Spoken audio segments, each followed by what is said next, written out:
Gözü yaşlı koyup gittin anama. O dünyanın Tanrım versin hayata.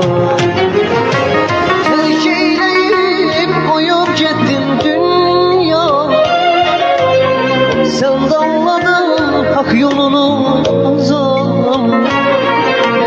Gözü yaşlı koyup gittin anama. O dünyanın Tanrım versin hayata. Gözlerim yaşlı, yüreğim dolu. Kefilden ayrıldım, bu ömür yolu. Dolandı boynuma hasretin dolu.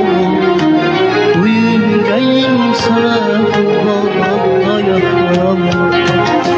Gözlerim yaşlı, yüreğim dolu.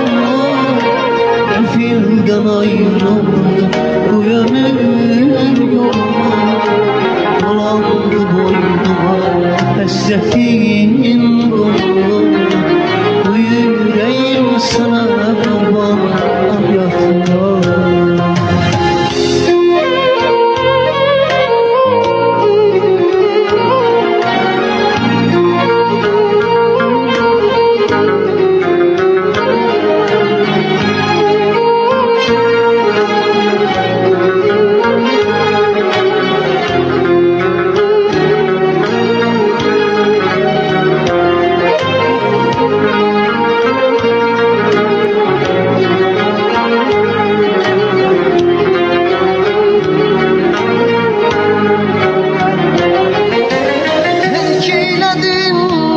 Gittin dünya.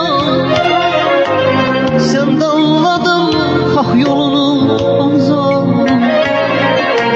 Gözü yaşlı boyup gittin anama. O dünyanın Tanrım versin hayata. Her şeyleyip koyup gittin dünya. Sen damladın hak yolunu.